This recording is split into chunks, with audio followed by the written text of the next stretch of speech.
السلام عليكم ورحمة الله.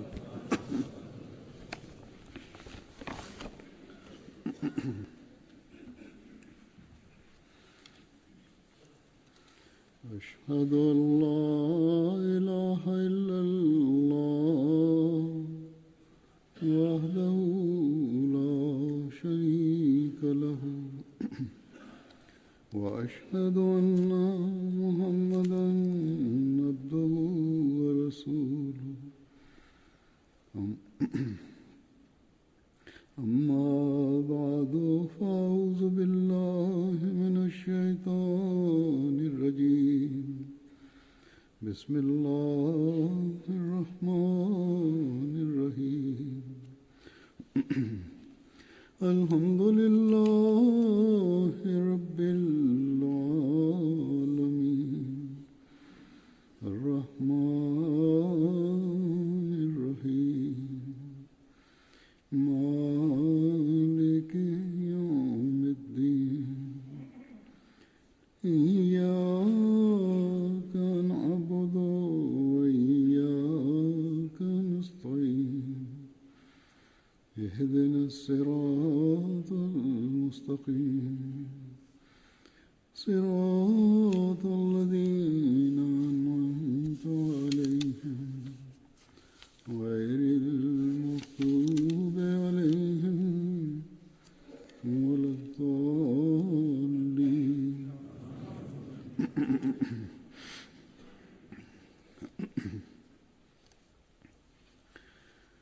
क़ुरान शरीफ़ में निमाज़ूं पढ़ण लाइ केतिरनि जॻहुनि ते तवजो ॾियारी वई आहे। किथे निमाज़ुनि जी हिफ़ाज़त जो हुकुम आहे, किथे इन में बाक़ाइदगी अख़्तियार करण जो हुकुम आहे, किथे इहे टाइम ते पढ़ण जो हुकुम आहे ऐं पोइ इन जे लाइ वक़्त बि ॿुधाया विया त निमाज़ पढ़ण जे लाइ फलाणा फलाणा वक़्त आहिनि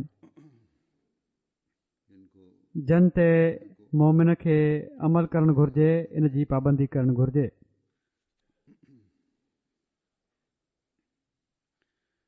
मक़सदु त निमाज़ूं पढ़णु ऐं इन जी फ़ज़ीलत जे बारे में बार बार ख़ुदा ताला हिकिड़े मोमिन खे तलक़ीन फ़रमाई आहे ऐं सभिनी खां वधीक ही फ़रमायो अथई त इंसानी पैदाइश जो मक़सदु ई इबादत आहे। जहिड़ो की अल्लाह ताला फ़रमाए थो त वमा ख़लक़तुल जिन्न वल इंस इल्ला लियअबुदून, त जिन्ननि ऐं इंसाननि जी पैदाइश जो मक़सदु ई इबादत आहे, पर इंसान इन मक़सद खे सुञाणे नथो ऐं उन खां परे हटियल आहे। हज़रत मसीह मऊद अलैहिस्सलातु वस्सलाम हिकिड़े हंधि फ़रमाइनि था त अल्लाह ताला तव्हांजी पैदाइश जो असुलु मक़सदु ई रखियो आहे त तव्हां अल्लाह ताला जी इबादत कयो, पर जेके माण्हू हिन असली ऐं फितरी मक़सद खे छॾे हैवाननि वांगुरु ज़िंदगीअ जो मक़सदु सिर्फ़ खाइण पीअण ऐं सुम्ही रहण सम्झनि था, उहे ख़ुदा ताला जे फज़ल खां परे वञी पवनि था ऐं ख़ुदा ताला जी ज़िमेवारी उन्हनि जे लाइ नाहे रहंदी। सो ही मक़सदु आहे जेको हिकिड़े ईमान जी दावा करण वारे खे पंहिंजनि समूरियुनि कोशिशुनि सां तवजो सां पूरो करण जी कोशिश करणु घुर्जे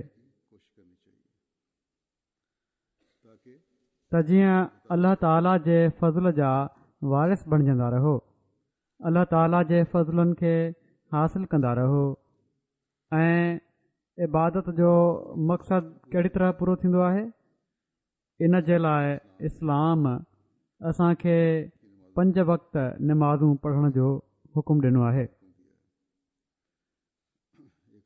हिकिड़ी रिवायत हिकिड़ी हदीस में आहे त निमाज़ इबादत जो मग़ज़ आहे, सो इन मग़ज़ खे हासिल करे ई असीं इबादत जो मक़सदु पूरो करे सघूं था। असांजी ख़ुशकिस्मती आहे त असां हिन ज़माने जे इमाम खे मञियो आहे जन असांखे इबादतुनि जा सही तरीक़ा सेखारिया, असांखे हिकमत सेखारी त छा लाइ इबादतूं करणु ज़रूरी आहिनि। बार बार केतिरनि ई मौक़नि ते पंहिंजी जमायत खे निमाज़ुनि ॾांहुं तवजो ॾियारी अथनि। इन जा तफ़सील ऐं जुज़ा ॿुधाया अथनि। इन जी हिकमत ऐं ज़रूरत ॿुधाई अथनि त जीअं असीं पंहिंजी निमाज़ुनि जी अहमियत खे सम्झूं ऐं उन में हुस्न पैदा करे सघूं। हिन वक़्त मां हज़रत मसीह मऊद अलैहिस्सलातु वस्सलाम जा कुझु इक़्तिबास इन हवाले सां पेश कंदुसि। कॾहिं कॾहिं मौसम जी शिदत या रातियूं नंढियूं हुअण जे करे ख़ासि तौर ते फजर जी निमाज़ में सुस्ती थी वेंदी आहे। उमूमी तौर ते ॿ पहिरीं टे पहिरीं जूं निमाज़ूं माण्हू या जमा करे वठंदा आहिनि या कॾहिं कॾहिं सही तरह, पर किन माण्हुनि खे मूं बि ॾिठो आहे त पढ़ंदा ई न आहिनि कम जी घणाईअ जे करे। त तोड़े मौसम जी शिदत हुजे, रातियुनि जी निंड पूरी न थियणु हुजे, कम में मसरूफ़ियत हुजे, इन जे करे माण्हू निमाज़ूं या त छॾे ॾींदा आहिनि या पोइ कॾहिं कॾहिं अहिड़ा बि आहिनि के माण्हू चवंदा आहिनि त साईं असां 3 निमाज़ूं जमा करे वरितियूं। अॼुकल्ह हिते हिननि मुल्कनि में तमामु तेज़ीअ सां निमाज़ जो टाइम पोइ ते अचे पियो थो ऐं हाणे नज़र अचे थो फजर जी निमाज़ ते बि त 1-1.5 सिफ़ घटिजणु शुरू थी वई आहे। के माण्हू जेके ॿाहिरां आयल आहिनि उन्हनि जे करे कॾहिं कॾहिं अंगु वधी बि वेंदो आहे, पर मुक़ामी माण्हुनि खे इन तरफ़ तवजो करणु घुरिजे। जेके मस्जिदुनि जे वेझो रहनि था, जन जा हल्का आहिनि या पंहिंजनि मस्जिदुनि में या पंहिंजे निमाज़ सेंटरनि में बाक़ाइदा निमाज़ पढ़ण लाइ वेंदा कयो, ख़ासि तौर ते फजर जी निमाज़ पढ़ण जे लाइ। ऐं सिर्फ़ु हिते न पर दुनिया जे हर मुल्क में इन जे लाइ कोशिशि हुअणु घुरिजे त मस्जिदुनि खे आबाद कयो। ख़ासि तौर ते जेकॾहिं उहिदेदार ऐं जमायती कारकुन वाक़फ़ीन ज़िंदगी इन तरफ़ तवजो ॾियनि त निमाज़ुनि जी हाज़िरी तमामु बहितर थी सघे थी। निमाज़ुनि खे बाक़ाइदा ऐं लाज़मी सम्झी पढ़ण जे बारे में हज़रत अक़दस मसीह मऊद अलैहिस्सलातु वस्सलाम हिकिड़े हंधि फ़रमाइनि था। हिकिड़ी मजलिस में पाण फ़रमायाऊं त निमाज़ुनि खे बाक़ाइदा लाज़मी सम्झी पढ़ो। के माण्हू सिर्फ़ु हिकु ई निमाज़ पढ़ी वठंदा आहिनि, उहे यादि रखनि त निमाज़ूं माफ़ न आहिनि थींदियूं एसि ताईं जो पैगम्बरनि ताईं खे माफ़ न थियूं। हिकिड़ी हदीस में आयो आहे त रसूलुल्लाह सल्लल्लाहु अलैहि वसल्लम वटि हिकिड़ी नई जमात आई, उन्हनि निमाज़ जी माफ़ी चाही त असां जूं मसरूफ़ियतूं आहिनि, कम जी घणाई आहे, असांखे निमाज़ माफ़ करे छॾियो। पाण फ़रमायाऊं त जंहिं मज़हब में अमल नाहे उहो मज़हब कुझु न आहे। तंहिं करे इन ॻाल्हि खे चङी तरह यादि रखो ऐं अल्लाह ताला जे हुकमनि जे मुताबिक़ पंहिंजा अमल करे वठो। अल्लाह ताला फ़रमाए थो त अल्लाह ताला जे निशाननि मां हिकिड़ो ही निशान या ही बि निशान आहे त आसमान ऐं ज़मीन उन जे अमर सां क़ाइमु रही सघनि था। कॾहिं कॾहिं उहे माण्हू जन जूं तबियतूं तबियात ॾांहुं माइल आहिनि चवंदा आहिनि त नेचरी मज़हब पोइवारीअ लाइक़ु आहे, छो त जेकॾहिं सिहत जे हिफ़ाज़त जे उसूलनि ते अमल न कयो वञे त तक़वा ऐं तहारत मां कहिड़ो फ़ाइदो थींदो। दुनियादार इन ॻाल्हि जी तरफ़ कंदा आहिनि त केतिरा ई उसूल आहिनि, उन्हनि ते अमल करणु घुरिजे जेके दुनिया जा उसूल आहिनि।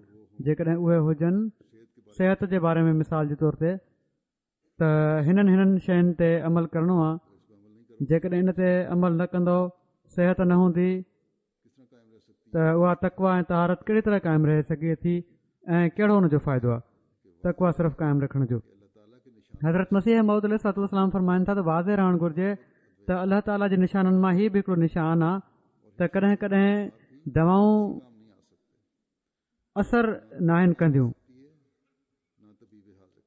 ऐं हिफ़्ज़ सिहत जा वसीला बि कंहिं कमु नथा अची सघनि। न दवा कमु अची सघे थी न हाज़िक तबीब, पर जेकॾहिं अलाह ताला जो अमर हुजे त उबतो सिधो थी वेंदो आहे। सो अलाह ताला जो फज़ुल असुल शइ आहे। हीउ कंहिंजो ख़्यालु ग़लति आहे त सिहत आहे त सभु कुझु आहे, या फलाणे कमु करण सां सिहत क़ाइमु रहंदी, या बीमार थींदुसि त फलाणी दवा खाइण सां सिहत थी वेंदी। हीअ सभु शयूं जेके आहिनि हीअ अलाह ताला जे हुकुम सां हलंदियूं आहिनि ऐं अलाह ताला जो हुकुम जेकॾहिं न थींदो त सभु बेकार आहे। सो जंहिंजे हुकुम सां हीअ सभु शयूं हलनि पियूं थियूं उन जे अॻियां असांखे झुकण जी ज़रूरत आहे, उन जी इबादत जी ज़रूरत आहे, उन सां तालुक़ु पैदा करण जी ज़रूरत आहे। सो निमाज़ूं जिथे पैदाइश जे मक़सद खे पूरो करण जे लाइ ज़रूरी आहिनि, उते असांखे आफ़तुनि ऐं ॾुखियाईनि खां बि बचाईंदियूं आहिनि, छो त अलाह ताला जे हुज़ूर झुकी केतिरा ई कम अहिड़ा आहिनि जेके बज़ाहिर नामुमकिन हूंदा आहिनि, पर अलाह सां तालुक़ु हुजे त उहे मुमकिन बणिजी वेंदा आहिनि। सो जेको कुझु बि थींदो आहे अलाह ताला जे हुकुम जे मुताबिक़ थींदो आहे। तंहिं करे अलाह ताला जे फज़लनि खे सिमेटण जी वधि में वधि कोशिशि करणु घुरिजे। हज़रत मसीह मऊद अलैहिस्सलाम हिकिड़े हंधि फरमाइनि था त असुल ॻाल्हि इहा ई आहे त ख़ुदा जेको चाहींदो आहे कंदो आहे, रुञ खे आबादी ऐं आबादी खे रुञ बनाए छॾींदो आहे। ॾिसो बाबुल शहर सां छा कयो वियो, जंहिं हंधि इंसान जो मनसूबो हुयो त आबादी थिए, उते अलाह ताला जी मर्ज़ी सां रुञ बणिजी वई ऐं चिॿरनि जे रहण जी जाइ बणिजी वई, ऐं जंहिं हंधि इंसान चाहे पियो त उते रुञ हुजे उहो सॼी दुनिया जे माण्हुनि जे लाइ मर्ज थी वियो, माना त मको काबतुल्ला शरीफ़। सो चङी तरह यादि रखो त अलाह ताला खे छॾे दुआ ऐं तदबीर ते भरोसो करणु बेवकूफ़ी आहे। पंहिंजी ज़िंदगीअ में अहिड़ी तब्दीली पैदा कयो जो मालूम थिए त ॼण त नई ज़िंदगी आहे। इस्तिग़फ़ार तमामु घणो कयो। जिन माण्हुनि खे दुनिया जे कमनि जे करे घटि टाइम आहे उन्हनि खे सभिनी खां वधीक ड्रिजणु घुरिजे। जेके सम्झनि था त दुनिया जा शुगुल असांखे ॾाढा आहिनि, मसरूफ़ियतूं तमामु घणियूं आहिनि ऐं टाइम न आहे इबादतुनि जो, निमाज़ुनि जो, उन्हनि खे सभिनी खां वधीक ड्रिजणु घुरिजे। नौकिरी कंदड़ माण्हुनि खां अक्सर ख़ुदा ताला जा फ़र्ज़ रहिजी वेंदा आहिनि, तंहिं करे मजबूरी जी हालति में ॿिए पहरी ऐं टे पहरी ऐं सिज लथे ऐं सुम्हण जी निमाज़ुनि खे जमा करे पढ़ी वठणु जाइज़ आहे। मां हीअ बि ॼाणा थो, पाण फरमाइनि था त मां हीअ बि ॼाणा थो त जेकॾहिं हाकमनि खां निमाज़ पढ़ण जी इजाज़त घुरी वञे त उहे इजाज़त ॾेई छॾींदा आहिनि। जिथे इंसान नौकिरी करे थो, मुलाज़मत करे थो, जेकॾहिं उन्हनि ऑफिसरनि ते सुठो असरु हुजे ऐं उन्हनि खां इजाज़त वरिती वञे निमाज़ुनि जी त इजाज़त ॾेई छॾींदा आहिनि निमाज़ पढ़ण जी। फरमाइनि था त पिणु आला हाकमनि पारां मातहत ऑफिसरनि खे इन बारे में ख़ासि हिदायतूं मिलियल हूंदियूं आहिनि, किन जॻहियुनि ते हिदायतूं हूंदियूं बि आहिनि। फरमाइनि था त निमाज़ छॾण जे लाइ अहिड़ा फज़ूल बहाना सवाइ पंहिंजे नफ़्स जी कमज़ोरी जे ॿियो कुझु न आहे। हुकूकुल्लाह ऐं हुकूकुल इबाद में ज़ुल्म ऐं ज़्यादती न कयो, पंहिंजा मनसबी फ़र्ज़ तमामु ईमानदारी सां पूरा कयो। पोइ सिर्फ़ु निमाज़ूं ई न पर इन खां वधीक पाण असां मां तवको रखनि था ऐं इन बारे में नफ़लनि ऐं तहजुद ॾांहुं तवजो ॾियारींदे पाण फरमाइनि था त हिन ज़िंदगीअ जा समूरा साह जेकॾहिं दुनिया जे कमनि में गुज़री विया त त आख़िरत जे लाइ छा गॾु कयुव। जेकॾहिं सभई वक़्तु हर साह हर घड़ी इंसान दुनियादारी खे कमाइण में घारे छॾी त आख़िरत जे लाइ छा गॾु कयईं। फरमाइनि था त तहजुद में ख़ासि करे उथो ऐं ज़ौक़ ऐं शौक़ सां पढ़ो। विचिन निमाज़ुनि में नौकरीअ सबबु इब्तिला अची वेंदो आहे। फरमाइनि था त राज़िक अल्लाह ताला आहे। निमाज़ पंहिंजे टाइम ते पढ़णु घुर्जे।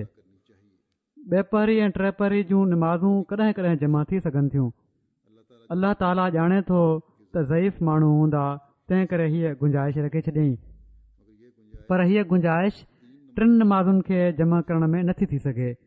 जॾहिं त नौकरियुनि में ऐं ॿियनि केतिरनि ई मामलनि में माण्हुनि खे सज़ा मिलंदी आहे ऐं हाकमनि जी कावड़ हेठि हूंदा आहिनि, त जेकॾहिं अल्लाह ताला जे लाइ तकलीफ़ सहनि त केॾो न भलो आहे। आख़िर दुनिया जी नौकरियुनि में दुनिया जे कमनि में बि माण्हुनि खे सज़ा मिलंदी आहे ऐं तकलीफ़ सहंदा आहिनि कॾहिं कॾहिं। त निमाज़ूं पढ़ण जे लाइ अल्लाह ताला जी ख़ातिर जेकॾहिं थोरी तकलीफ़ सठूं त हीअ त फ़ाइदो ई फ़ाइदो आहे। सो हिकिड़े मोमिन खे यादि रखणु घुर्जे हमेशह। हाणे रातियूं नंढियूं अची रहियूं आहिनि। न नंढियूं रातियूं निमाज़ कज़ा न करण खां रोकिन या बिल्कुलु पढ़ण खां रोकिन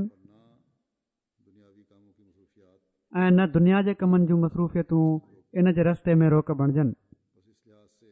सो इन लिहाज़ खां असांखे हर वक़्तु पंहिंजे नफ़्स जो मुहासिबो कंदे रहण जी ज़रूरत आहे।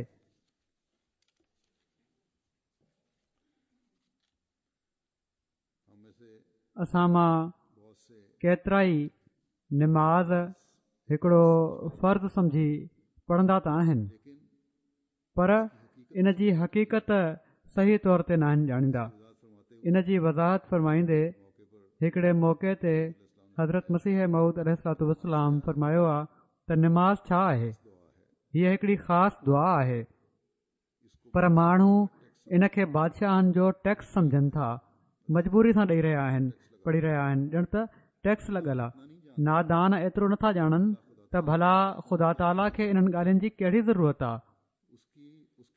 उन जे ज़ाती गिनाह खे इन ॻाल्हि जी कहिड़ी ज़रूरत आहे त इंसान दुआ तस्बीह ऐं तहलील में मसरूफ़ रहे।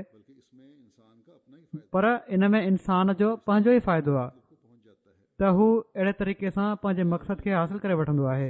फरमाइनि था त मूंखे हीउ ॾिसी ॾाढो अफ़सोस थींदो आहे त अॼुकल्ह इबादतुनि ऐं तक़वा ऐं दीनदारी सां मोहबत न आहे। इन जो सबबु हिकिड़ो आम ज़हरीलो असरु रस्म जो आहे। इन ई जे करे अल्लाह ताला जी मोहबत थधी थी रही आहे ऐं इबादत में जहिड़े क़िस्म जो मज़ो अचणु घुर्जे उहो मज़ो नथो अचे।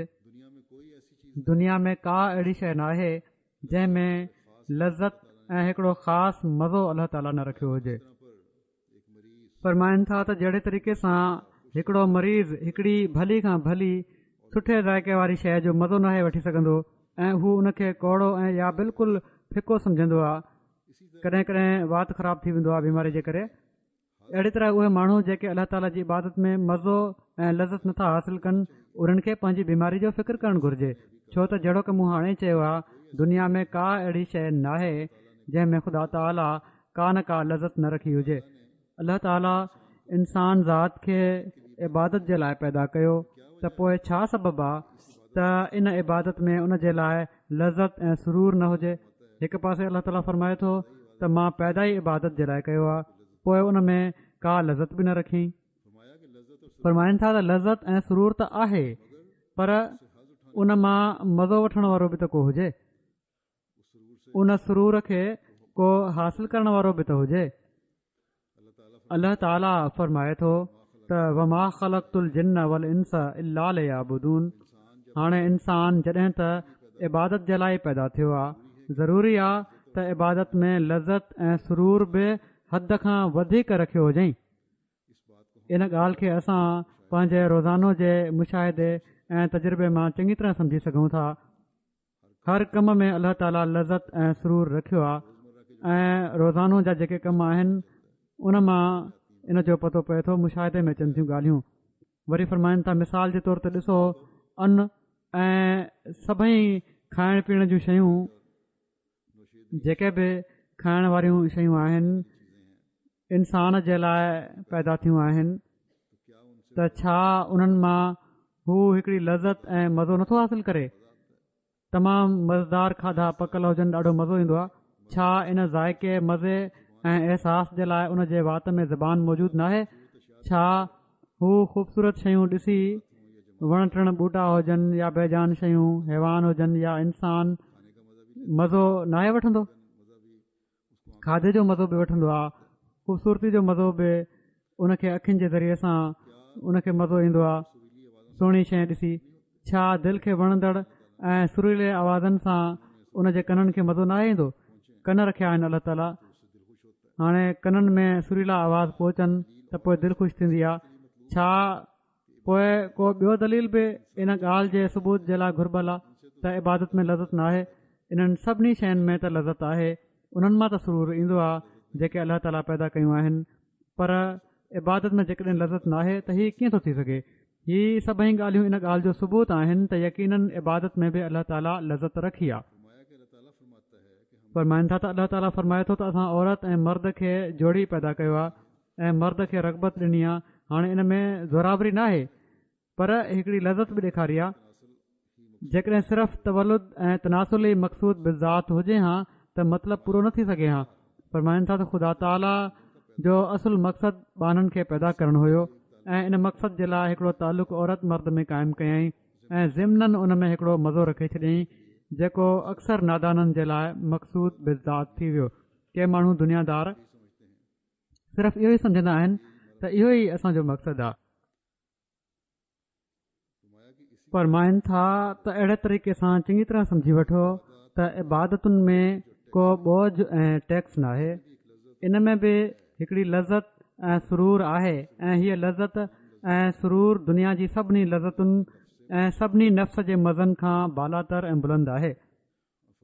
पाण फरमाइनि था त जीअं हिकिड़ो मरीज़ कंहिं भली खां भली सुठे ज़ाइक़े वारी ग़िज़ा जी लज़त खां महरूम आहे, अहिड़े तरीक़े सां हा बिल्कुलु ईअं ई उहो निभागो इंसान आहे जेको ख़ुदा ताला जी इबादत मां लज़त नथो हासिल करे सघे।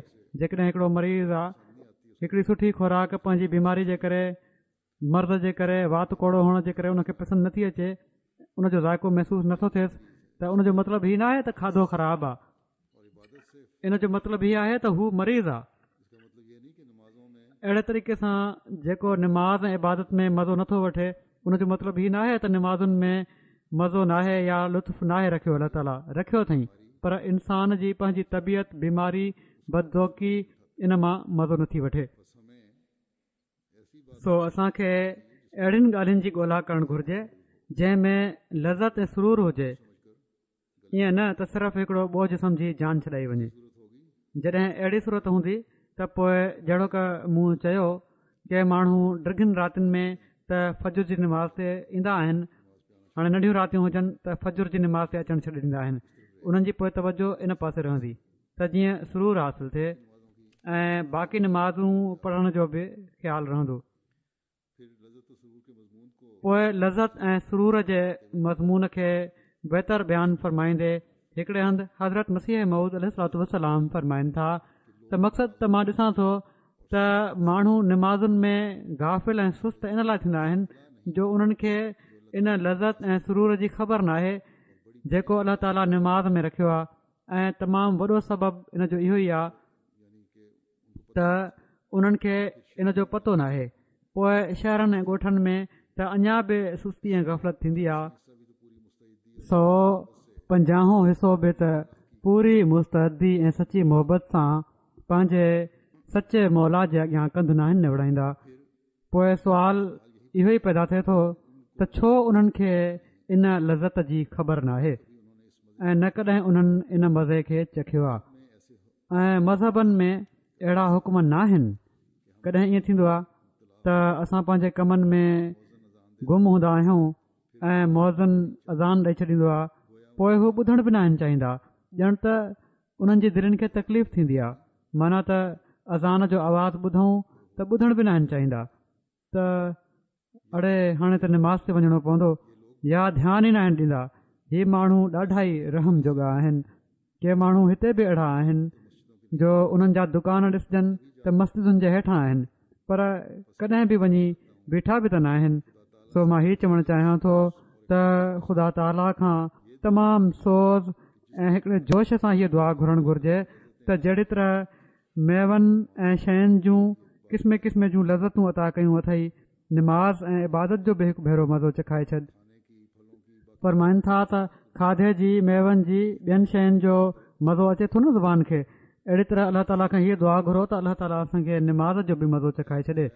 फरमाइनि था त खाधल यादि रहंदो आहे। ॾिसो, जेकॾहिं को शख़्स कंहिं ख़ूबसूरत खे हिकिड़े सुरूर सां ॾिसंदो आहे त हू उनखे चङी तरह यादि रहंदो आहे, ऐं पोइ जेकॾहिं कंहिं बदशिकिल ऐं मकरू शिकिल खे ॾिसंदो आहे त उनजी समूरी हालत उन जे एतबार खां मुजस्सम थी साम्हूं अची वेंदी आहे। ख़ूबसूरती बि यादि रहंदी आहे, बदसूरती बि यादि रहंदी आहे। हा, जेकॾहिं को तालुक़ु न हुजे त कुझु यादि नाहे रहंदो। अहिड़े तरीक़े सां निमाज़ न पढ़ंदड़नि जे वेझो निमाज़ हिकिड़ी चटी आहे त खाम खां सुबुह जो उथी सीअ में वज़ू करे मज़े जी निंड खे छॾे केतिरनि ई क़िस्मनि जे सुखनि खे विञाए पढ़णी पए थी। असुल ॻाल्हि हीअ आहे त उनखे बेज़ारी आहे, हू उनखे सम्झी नथो सघे। इन लज़त ऐं राहत जी जेका निमाज़ में आहे उनखे ख़बर नाहे पोइ निमाज़ में लज़त कीअं हासिलु थिए। फरमाइनि था त मां ॾिसां थो त हिकिड़ो शराबी ऐं नशेबाज़ इंसान खे जॾहिं सुरूर नाहे ईंदो त हू हिकु ॿिए पुठियां पीअंदो वेंदो आहे, एसि ताईं जो उनखे हिकिड़े क़िस्म जो नशो अची वेंदो आहे। दानिशमंद ऐं बुज़ुर्ग इंसान इन मां फ़ाइदो वठी सघे थो। हीअ जेका नसीहत आहे, हीअ नमूनो जेको आहे नशेबाज़ जो बि, इन मां बि हिकिड़ो अकुलमंद इंसान फ़ाइदो वठी सघे थो। ऐं उहो ई कहिड़ो फ़ाइदो वठे त निमाज़ ते दवाम करे ऐं पढ़ंदो वञे। मज़ो अचे थो या नथो अचे, इन कोशिशि में हुजे त मूंखे मज़ो अचे, अलाह ताला खां दुआ बि घुरे ऐं बाक़ाइदगी अख़्तियार करे पढ़ंदो वञे एसि ताईं जो उनखे सुरूर अची वञे।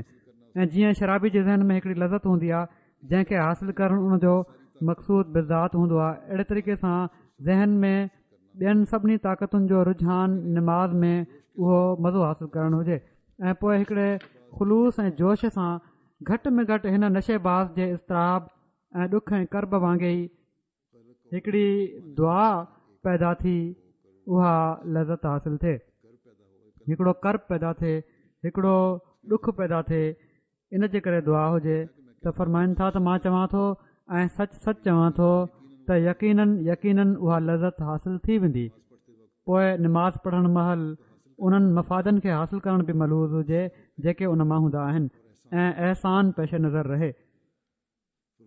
फरमाइनि था त इनल हसनात युज़हिबन सय्यात, त नेकियूं बुराइनि खे ख़तमु करे छॾींदियूं आहिनि। सो इन्हनि हसनात खे ऐं लज़तुनि खे ऐं लज़तुनि खे दिलि में रखी दुआ घुरे त उहा निमाज़ जा जेका सिद्दीक़नि ऐं मोहसिननि जी आहे उहा नसीब करे हीअ दुआ हुजे। फरमाइनि था त हीउ जेको फरमायो अथई त इनल हसनात युज़हिबन सय्यात, हीअ माना त नेकियूं या निमाज़ बुराइनि खे ख़तमु कंदियूं आहिनि, या ॿी जॻह ते फरमायो अथई त निमाज़ फ़ाहिशिन ऐं बुराइनि खां बचाईंदी आहे। ऐं असीं ॾिसूं था त के माण्हू बावजूद निमाज़ पढ़ण जे पोइ बि बुराइयूं कंदा आहिनि। हीअ बि नज़र अचे थो दुनिया में त ॾाढियूं निमाज़ूं बि पढ़ी रहिया हूंदा आहिनि बज़ाहिर, पर बुराइयूं कंदा आहिनि। इन जो जवाबु ई आहे, फरमाइनि था त इन जो जवाबु ई आहे त हू निमाज़ूं पढ़ंदा आहिनि पर न रूह ऐं रास्तीअ सां, सचाईअ सां ऐं दिलि लॻाए ऐं रूह जी गहराई सां निमाज़ न आहिनि पढ़ंदा। हू सिर्फ़ु रस्म ऐं आदत तौरु टकर हणंदा आहिनि, उन्हनि जो रूह मुर्द आहे। अलाह ताला उन्हनि जो नालो हसनात नाहे रखियो, ऐं हिते जेको हसनात जो लफ़्ज़ रखियो अथई, असलात जो लफ़्ज़ न अथई रखियो, बावजूद ई त माना उहा ई आहे। इन जो सबबु हीअ आहे त जीअं निमाज़ जी ख़ूबी ऐं हुस्न ऐं जमाल ॾांहुं इशारो करे त उहा निमाज़ बुराइनि खे ख़तमु करे थी, जेका पंहिंजे अंदरि हिकिड़ी सचाई जो रूह रखे थी ऐं फैज़ जो तासीर उन में मौजूदु आहे। उहा निमाज़ यकीनन बुराइनि खे ख़तमु करे थी। निमाज़ उथ वेह जो नालो न आहे, निमाज़ जो मग़ज़ ऐं रूह उहा दुआ आहे जेका हिकिड़ी लज़त ऐं सुरूर पंहिंजे अंदरि रखे थी। पोइ निमाज़ जी मुख़्तलिफ़ हालतुनि जी हिकमत ऐं जेको असरु उन्हनि जो असां ते हुअणु घुरिजे इन जो तफ़सील बयानु फरमाईंदे हिकिड़े मौक़े ते पाण फरमायाऊं त यादि रखो सलात में हाल ऐं काल ॿिन्ही जो जमा थियणु ज़रूरी आहे। माना त पंहिंजी अहिड़ी कैफ़ियत बि पैदा थिए, अहिड़ी हालत पैदा थिए जेका निमाज़ जी हालत हुअणु घुरिजे। ऐं ॿियो हीउ बि अहसासु हुजे त इंसानु अलाह ताला जे साम्हूं बीठो आहे, उन सां ॻाल्हियूं करे पियो थो। फरमाइनि था त कॾहिं कॾहिं ऐलाम तस्वीरी हूंदो आहे, माना त तस्वीरी हालत पैदा थींदी आहे, अहिड़ी शिकिल पैदा थींदी आहे जंहिंखे तस्वीरी शिकिल ॾिनी वञे थी, अहिड़ी तस्वीर ॾेखारी वञे थी। फरमाइनि था अहिड़ी तस्वीर ॾेखारी वेंदी आहे जंहिंमां ॾिसण वारे खे पतो मिलंदो आहे त उन जी मर्ज़ी ई आहे। ईअं ई सलात में खुदाई इरादे जी तस्वीर आहे। निमाज़ूं जेके आहिनि इन जूं जेके मुख़्तलिफ़ हालतूं आहिनि, इन में अलाह ताला छा चाहे थो इंसान खां, उन जो तस्वीरी हिकिड़ो नमूनो क़ाइमु कयो वियो आहे। फरमाइनि था त निमाज़ में जीअं ज़ुबान सां कुझु पढ़ियो वेंदो आहे, उअं ई जिस्मानी उज़वनि जी हरकतुनि सां कुझु ॾेखारियो बि वेंदो आहे। निमाज़ में जेको असां पढ़ूं था वात सां, असां जूं जेके हरकतूं आहिनि उन्हनि जो इज़हार बि उन्हनि लफ़्ज़नि सां हुअणु घुरिजे। फरमाइनि था जॾहिं इंसानु बीहंदो आहे ऐं तहमीद ऐं तस्बीह कंदो आहे, इन जो नालो क़याम रखियो वियो आहे। हाणे हर हिकु शख़्स ॼाणे थो त हमदो सना जे हाल आख़िर क़याम ई आहे। जॾहिं इंसानु बीहे उथी तस्बीह तहमीद करे रहियो हुजे, हमद सना अलाह ताला जो करे रहियो हुजे त बीह कंदो आहे। फरमाइनि था जॾहिं बादशाहनि जे साम्हूं जॾहिं कसीदा ॿुधाया वेंदा आहिनि त आख़िर बीही पेश कंदा आहिनि त हेॾां ज़ाहिरी तौर ते क़याम रखियो अथई ऐं हेॾां ज़ुबान सां हमद सना बि रखी अथई। मतिलबु इन जो इहो ई आहे त रूहानी तौर ते बि अलाह ताला जो हुज़ूर खड़ो थिए। जॾहिं साम्हूं बीहे ऐं सूरह फातिहा पढ़ी रहियो हुजे ऐं हमदो सना करे रहियो हुजे त रूहानी तौर ते बि क़याम नज़र अचणु घुरिजे, दिलि ते असरु हुअणु घुरिजे। फरमाइनि था त हमद हिकिड़ी ॻाल्हि ते क़ाइमु थी कयो वेंदो आहे। जेको शख़्स मुसदिक़ थी कंहिंजी तारीफ़ कंदो आहे त उहो हिकिड़ी राय ते क़ाइमु थी वेंदो आहे। कूड़ियूं तारीफ़ूं त न आहिनि हूंदियूं, कंहिंजी तारीफ़ कई वेंदी आहे। जेकॾहिं सही सचो इंसानु आहे त कंहिंजी तस्दीक करे ई तारीफ़ कंदो आहे। फरमाइनि था त हिन अल्हम्दुलिल्लाह चवण वारे जे लाइ ज़रूरी थियो त हू सचे तौर ते अल्हम्दुलिल्लाह ओॾी महिल ई चई सघे थो जॾहिं पूरे तौर ते उनखे यकीन थी वञे त हमद जा सभई क़िस्म अलाह ताला जे लाइ आहिनि। सभु क़िस्म जूं जेके तारीफ़ूं आहिनि उहे अलाह ताला जे लाइ आहिनि। जॾहिं हीअ ॻाल्हि दिलि में इंशराह सां पैदा थी वई त हीअ रूहानी क़याम आहे। जॾहिं दिलि में पैदा थी वेंदी हीअ ॻाल्हि त सभु तारीफ़ूं अलाह ताला जे लाइ आहिनि, उहो ई सभिनी तारीफ़ुनि जे क़ाबिल आहे ऐं उन जी तारीफ़ करणु घुरिजे। ऐं उनखां अलावा ॿियो कोन आहे जंहिंजी तारीफ़ कई वञे त हीअ सिर्फ़ु हथ ॿधी बीहण नाहे क़याम, पर हीअ रूहानी क़याम थी वेंदो पोइ, छो त दिलि उन ते क़ाइमु थी वञे ऐं पोइ सम्झो वञे थो त हू बीठो आहे। हाल जे मुताबिक़ बीह रहियो त जीअं रूहानी क़याम नसीब थिए। हीअ उन जी हालत आहे जेका दिली हालत आहे, उन जे मुताबिक़ बीह रहियो। पोइ रुकू में सुभान रब्बियल अज़ीम चवे थो। क़ाइदे कानून जी ॻाल्हि आहे त जॾहिं कंहिंजी अज़मत मंझबी आहे त उन जे अॻियां निवड़बो आहे। अज़मत जी तक़ाज़ा आहे त उन जे लाइ रुकू करे। सो सुभान रब्बियल अज़ीम ज़ुबान सां चयईं ऐं हाल सां निवड़णु ॾेखारे छॾियईं। ज़ुबान अलाह ताला जी अज़मत जो इज़हार कयो, उन जी पाकीज़गी बयानु कई ऐं इन सां गॾु ई इंसानु रुकू में हलियो वियो, निवड़ी पियो। हीअ इन कौल सां गॾु हाल ॾेखारे छॾियईं, माना त उहा ॻाल्हि वाता निकिती ऐं साणी हालत जॾहिं तारी थी वई उहा निवड़ण वारी हुई, रुकू वारी हुई। पोइ टियों कौल आहे सुभान रब्बियल आला। आला अफ़लो तफ़ज़ील आहे, माना त फ़ज़ीलत ॾियण जी अमली शिकिल आहे। हीअ सजदे जी हालत आहे, मतिलबु आहे या इज़हार आहे, फ़ज़ीलत जो तमामु आला इज़हार आहे। हीअ बिज़ात सजदे जी घुर थो करे। जॾहिं हीअ आला तरीन इज़हार हुजे अलाह ताला जी फ़ज़ीलत बयानु करण जो, अलाह ताला जी पाकीज़गी बयानु करण जो ऐं वॾाई बयानु करण जो, त पोइ हीअ इन शइ जी घुर थी करे त सजदो कयो वञे, अलाह ताला जे अॻियां बिल्कुलु निवड़ियो वञे। इन लाइ इन सां गॾु हाली तस्वीर सजदे में किरण आहे।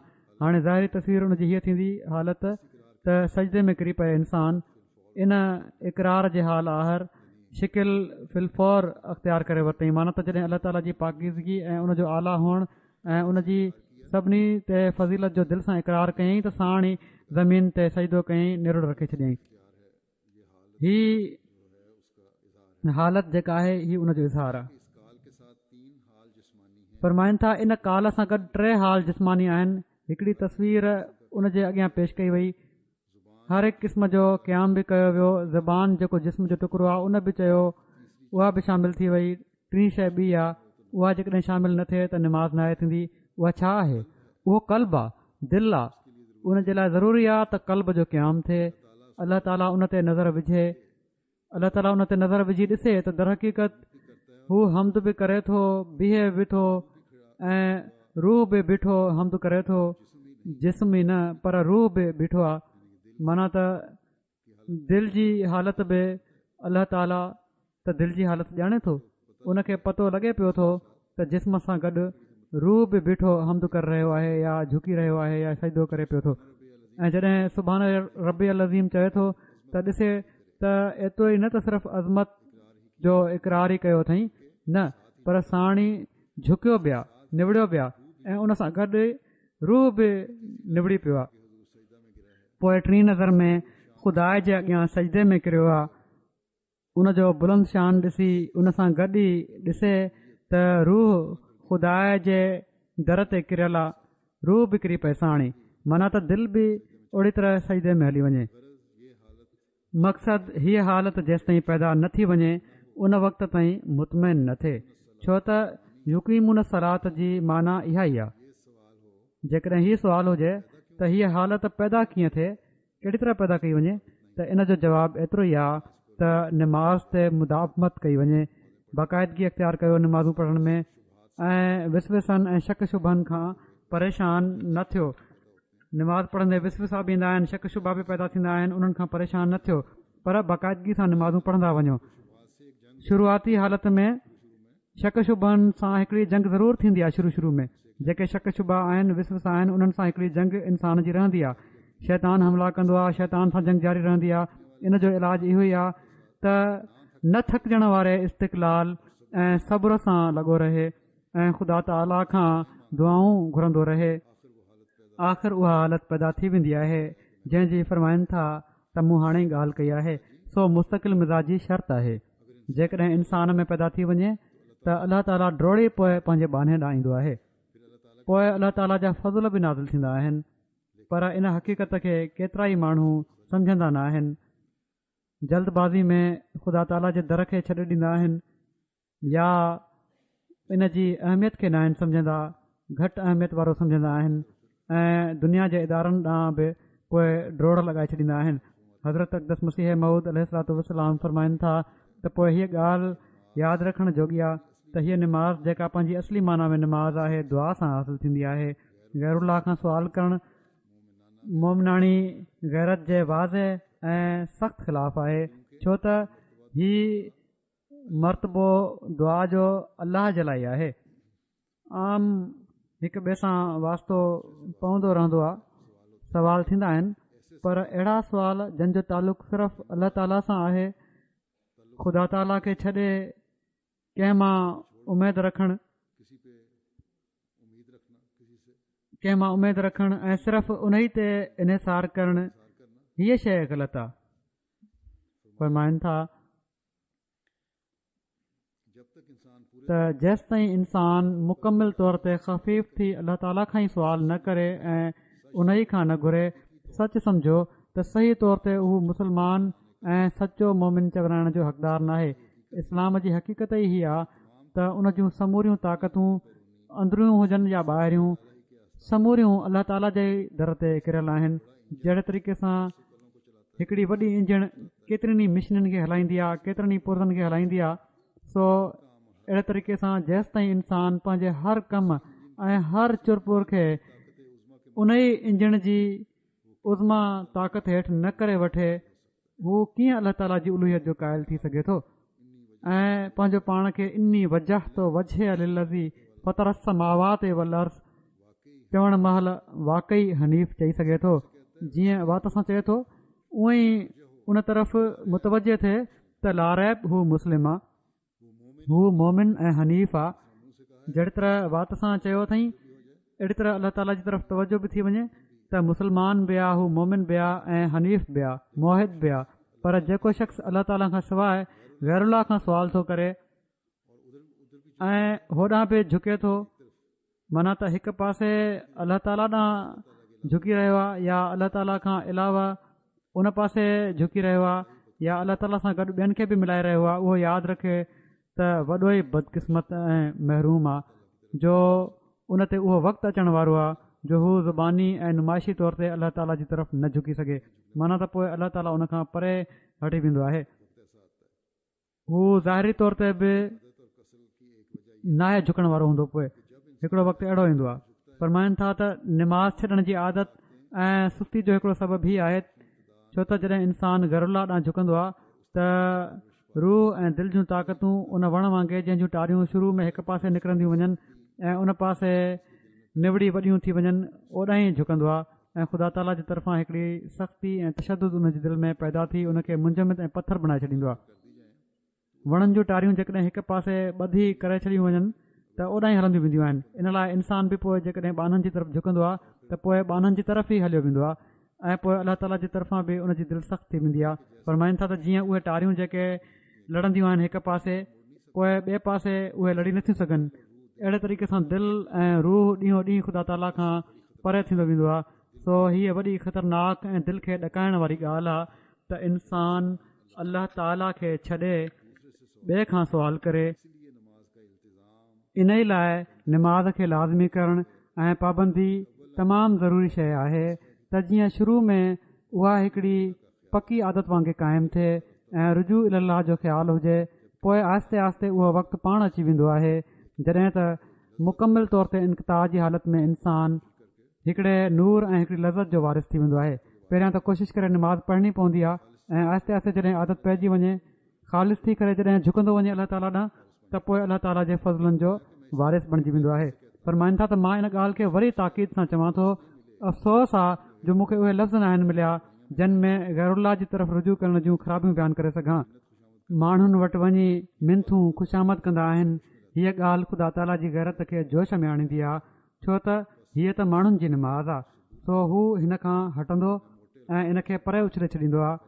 मां सादनि लफ़्ज़नि में इन खे बयानु कयां थो, तोड़े ही मामिलो अहिड़े तरीक़े सां न आहे पर सम्झ में चङी तरह अची सघे थो। हीअ ॻाल्हियूं अहिड़ी तरह त न आहिनि पर हिकिड़ो मिसाल आहे दुनिया जो, उहो बयानु कयां थो सम्झाइण जे लाइ त जीअं हिकिड़ो गैरतमंद मर्द उनजी गैरत ही तक़ाज़ा नाहे कंदी त हू पंहिंजी घरवारी खे कंहिं गैर सां तालुक़ु पैदा कंदे ॾिसी सघे, ऐं जहिड़ी तरह पोइ अहिड़ी हालत में हीअ बि सूरत थी वेंदी आहे हिकिड़ी त उन नाबकार औरत खे वाजिबुल क़त्ल सम्झंदो आहे। के माण्हू अहिड़ा बि हूंदा आहिनि। सो फरमाइनि था त उबूदियत ऐं दुआ ख़ासि उन ई ज़ात जे साम्हूं आहिनि, हू पसंदि नाहे कंदो, माना त उबूदियत ऐं दुआ सिर्फ़ु अलाह ताला खां करणु घुरिजे, छो त अलाह ताला पसंदि नाहे कंदो त कंहिं ॿिए खे महबूद करार ॾिनो वञे या पुकारियो वञे। सो चङी तरह यादि रखो ऐं वरी यादि रखो त गैरुल्लाह जी तरफ़ झुकणु ख़ुदा खां कटणु आहे। निमाज़ ऐं तौहीद कुझु बि चओ, छो त तौहीद जे अमली इक़रार जो नालो ई निमाज़ आहे। इन वक़्तु बेबरकत ऐं बेफ़ाइदा हूंदी आहे जॾहिं इन में नेस्ती ऐं तज़ल्लुल जो रूह ऐं हनीफ़ दिलि न हुजे। के माण्हू चवंदा आहिनि त असां ॾाढो रुनासीं, ॾाढियूं निमाज़ूं पढ़ियूंसीं पर कुझु न हासिलु थियो। अहिड़नि माण्हुनि जी ॻाल्हि जी नफ़ी कंदे हज़रत मसीह मऊद अलैहिस्सलाम फरमाइनि था त किन माण्हुनि जो ई ख़्यालु आहे त अलाह ताला जे अॻियां रोअण धोअण सां कुझु नाहे मिलंदो। बिल्कुलु ग़लति ऐं बातिल आहे हीअ ॻाल्हि। अहिड़ा माण्हू अलाह ताला जी हस्ती ऐं उन जी कुदरत ऐं तसरुफ़ वारियुनि सिफ़तुनि ते ईमान नथा रखनि। जेकॾहिं उन्हनि में सही ईमान हुजे हा त हू ईअं चवण जी जुरत न कनि हा। जॾहिं बि कोई शख़्स अलाह ताला जे अॻियां आयो आहे ऐं उन सची तौबा सां रुजू कयो आहे, अलाह ताला हमेशह उन ते पंहिंजो फज़ुल कयो आहे। हीअ कंहिं बिल्कुलु सच चयो आहे त औशिक के शुद्ध खयोर बहालश नज़र न खार्द ऐं ख़ाजह दर्द नीस्त वगरना तबीब हस्त। मतिलबु त उहो आशिक ई कहिड़ो जो महबूब जंहिं ॾांहुं नज़र ई न करे। ओ साईं दर्द ई कोन्हे, न त तबीब त मौजूदु आहे। हीउ ग़लति आहे त तव्हां खे दर्द आहे। ख़ुदा ताला त चाहे थो त तव्हां उन जे अॻियां पाक दिल खणी अचो। सिर्फ़ शर्त एतिरो आहे त उन जे हाल आहर पंहिंजो पाण खे बनायो। हीअ तमामु वॾी ॻाल्हि आहे। उन जे हाल आहर पंहिंजो पाण खे बनायो। जहिड़ी तरह उन चयो आहे ओड़ी तरह हलो ऐं उहा सची तब्दीली जेका ख़ुदा ताला जे अॻियां वञण जे क़ाबिल बणाए छॾींदी आहे पंहिंजे अंदरि करे ॾेखारियो। मां तव्हां खे सच सच चवां थो त ख़ुदा ताला में अजीब दर अजीब कुदरतूं आहिनि ऐं उन में ला इंतिहा फज़ल ऐं बरकतूं आहिनि। पर उन्हनि खे ॾिसण ऐं हासिल करण लाइ मोहबत जी अखि पैदा कयो। अल्लाह ताला सां सची मोहबत पैदा कयो। फरमाइनि था त जेकॾहिं सची मोहबत हुजे त ख़ुदा ताला ॾाढियूं दुआऊं ॿुधंदो आहे ऐं ताईदूं कंदो आहे। सो पंहिंजी हालति असांखे अहिड़ी बनाइण जी ज़रूरत आहे जो ख़ुदा ताला असांजी ॿुधे। जेके एतिराज़ कनि था त अल्लाह ताला ॿुधे नथो, उन्हनि मां अक्सरियत त निमाज़ूं बि 5 वक़्त पूरियूं नथी पढ़े। सिर्फ़ निमाज़ जो ख़्यालु ओॾी महिल ईंदो अथनि जॾहिं का दुनियावी ॾुखियाई हुजे। अल्लाह ताला फरमाए थो त मां ज़रूरु ॿुधंदुसि, पर तव्हां मुंहिंजे हुकमनि ते हलो। हाणे हर हिकु पंहिंजा जाइज़ा वठी वठे त छा हू ख़ुदा ताला जे हुकमनि ते अमल करे थो। जेकॾहिं अल्लाह ताला ते शिकवो आहे त पहिरियां इन ॻाल्हि जो जवाबु ॾे त घणा आहिनि। जेको हज़रत मसीह मऊद अलैहिस्सलाम हिकिड़े हंधि लिखियो आहे त क़ुर शरीफ़ में 700 हुकम आहिनि जेके हिननि 700 हुकमनि ते अमल कनि था। सो जेकॾहिं इहो ई मुक़ाबिलो करणो आहे त पोइ उते बि मुक़ाबिलो अची वियो। हीअ त ख़ुदा ताला जो अहसान आहे त इन जे बावजूद पंहिंजे ॿाननि ते रहम कंदे उन्हनि खे कुझु नथो चए। उन्हनि जी केतिरनि ॻाल्हियुनि ते उन्हनि जी किन दुआउनि खे ॿुधी बि वठंदो आहे। केतिरा ई माण्हू आहिनि जेके शायदि निमाज़ूं बाक़ाइदा बि न आहिनि पढ़ण वारा, पर उन्हनि जूं दुआऊं के ॿुधियूं वयूं त हीउ अल्लाह ताला जो अहसान आहे। पर अल्लाह ताला त दुआउनि खां बग़ैर ई पंहिंजी ॿियनि सिफ़तुनि हेठि उन्हनि जूं ज़रूरतूं पूरियूं करे छॾींदो आहे। सो शिकवो करण जो त को मुक़ाम ई न आहे।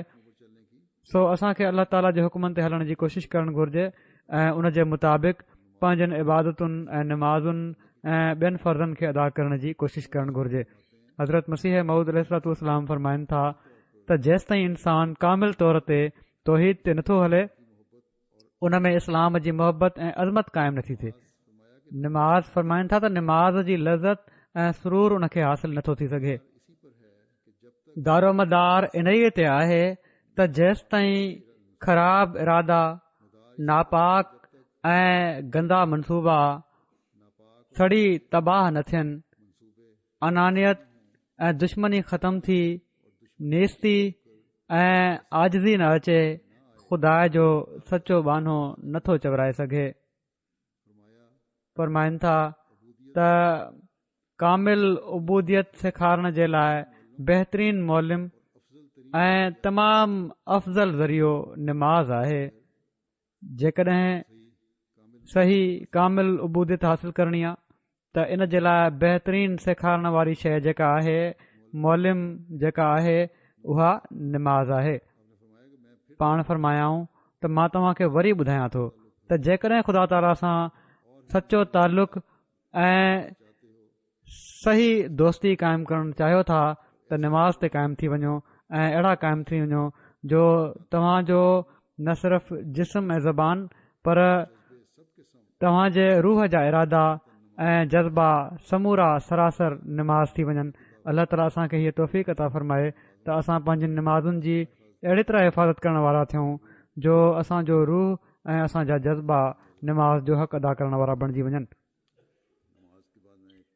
निमाज़ खां पोइ मां हिकिड़ो जनाज़ो ग़ाइब बि पढ़ाईंदुसि जेको मोहतरमा असगरी बेगम साहिबा बेगम शेख रहमतुल्लाह साहिब मरहूम अॻूणे अमीर जमात कराची जो आहे।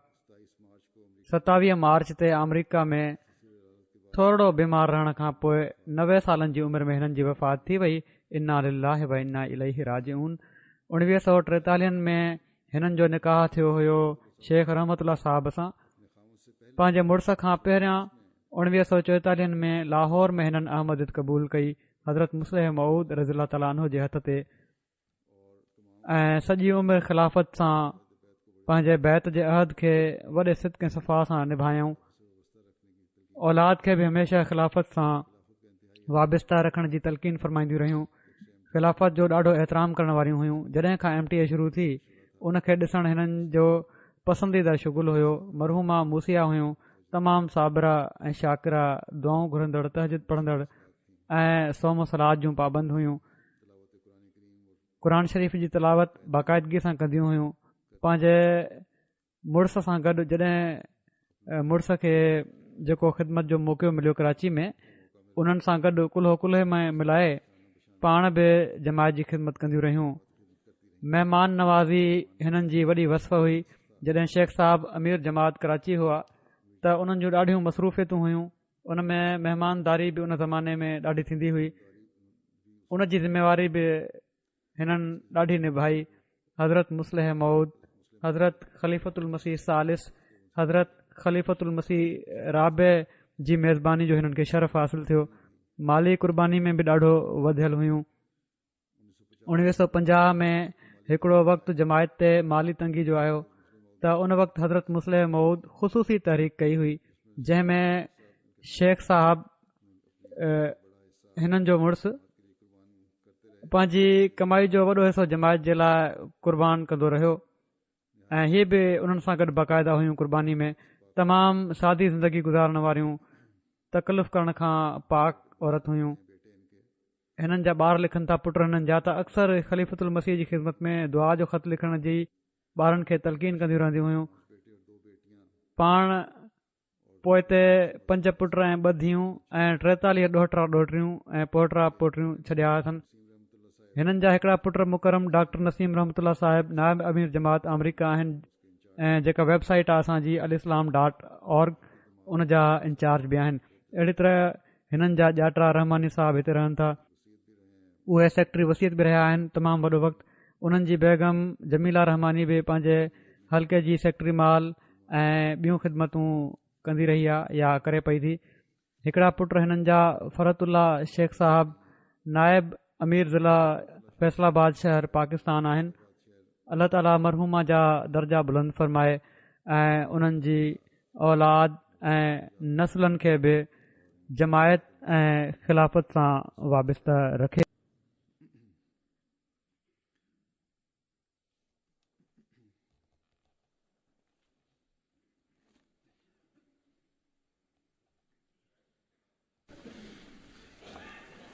الحمد لله نحمده ونستعينه ونستغفره ونؤمن به ونتوكل عليه ونعوذ بالله من شرور أنفسنا ومن سيئات أعمالنا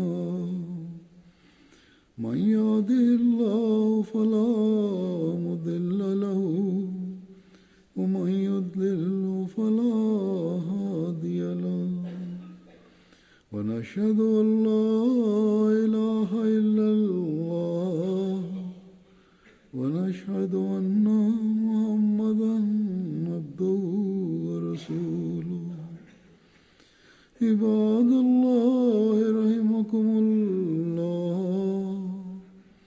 إن الله يأمر بالعدل والإحسان وإيتاء ذي القربى وينهى عن الفحشاء والمنكر والبغي يعظكم لعلكم تذكرون اذكروا الله يذكركم وادعوه يستجب لكم ولذكر الله